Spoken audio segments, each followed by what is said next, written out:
Good evening friend, it is natural creation. আমি অনেক দিন থেকেই ভাবছি একটা ভিডিও আপলোড করব, কিন্তু কিছুতেই সময় হয়ে উঠছে না। আমি ভিডিও করে রেখেছি, অনেক দিনই হয়ে গেল, কিন্তু এডিটিং করা বাকি ছিল, তাই আজ বসে পড়লাম এডিটিং করতে। অনেক দিন আগে আমি এগুলো করেছি। তো ফার্স্টে আমি আমার দেশের বাড়ি থেকে, মানে গ্রাম থেকে, এই মাটির থালাগুলো কিনে নিয়ে এসেছি। অনেক সাবধানে ট্রেনে করে নিয়ে আসতে হয়েছে। তারপরে আমি এগুলোকে ভিজিয়ে রোদে শুকোতে দিয়েছিলাম। শুকিয়ে যাওয়ার পরে এই যে দেখছো, দোকানে গিয়ে অ্যাক্রিলিক কালার বলেছিলাম, হোয়াইট আর রেড নিয়ে এসেছিলাম। আর ফ্ল্যাট ব্রাশ, এই যে হোয়াইট কালারের যেটা দিয়ে কালার করছি, এটা হচ্ছে ফ্ল্যাট ব্রাশ। তো এটা দিয়ে কালার করার পরে আমি এগুলো আবার শুকিয়ে নিয়েছিলাম। শুকিয়ে নেওয়ার পরে আমি এরপরে রেড কালার, যেটা দিয়ে আমি এই কোডিংটা করছি।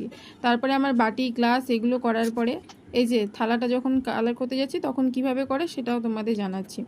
এটা হচ্ছে অ্যাক্রিলিক কালার, সেটা আমি ফ্ল্যাট ব্রাশ দিয়ে পুরো থালাটা করে নেওয়ার পরে শুকিয়ে নেব। তারপরে আমার যখন শুকিয়ে গেছে তখন আমি জিরো ব্রাশ দিয়ে, হোয়াইট কালার দিয়ে আমি এই ডিজাইনটা আমার নিজের মনের মতো করে এঁকেছি। তোমাদের যদি ইচ্ছা হয় তোমরা নিজের মতো করে ডিজাইন তুলতে পারো। এই পুরো থালাটা করেছি, খুব ধীরে সুস্থে কাজটা করতে হয়েছে। এই বাটিগুলোও করেছি আমি। একটা বাটি দেখো, আমি তোমাদের কাছে সমস্ত বাটিগুলো তো দেখানো সম্ভব নয়, তো একটা বাটি আমি তোমাদেরকে দেখিয়েছি, দেখে নাও কিভাবে করেছি। সম্পূর্ণ আমার নিজের ডিজাইন, কোথা থেকে কপি করা নয়, যেমন পেরেছি সেরম করেছি। এই যে জাস্ট ফুল আর একটু পাতার মতো ডিজাইন করে নিয়েছি, ব্যাস।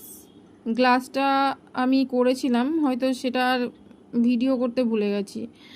তো বাটি আর গ্লাসগুলো আমি করে নিয়েছি, এই যে। তারপরে সুন্দরভাবে দেখতে পাবে সবগুলো একসঙ্গে করার পরে, তোমাদেরকে ভিডিওতে দেখিয়েছি। এই যে এরমভাবে আমি করেছি। প্রচুর সূক্ষ্ম কাজ, মোটামুটি আমার 3-4 দিন লেগেছে। প্রথম থেকে শুরু করেছি, শুকিয়েছি, তারপরে ডিজাইন করেছি, ডিজাইন করে আবার রোদে দিয়েছি, সেটা আবার শুকিয়েছি। শুকিয়ে যাওয়ার পরে অনেকে ভাবতে পারে যে মাটির থালায় খাওয়া কি প্রবলেম, তো আমি বলবো না, খুব একটা প্রবলেম হবে না যদি এর উপরে ভার্নিশ দাও। ও কালারটা খাওয়ার পরে উঠবে না, এইটুকু বলতে পারি। ভিডিওটি ভালো লাগলে লাইক করো একটা।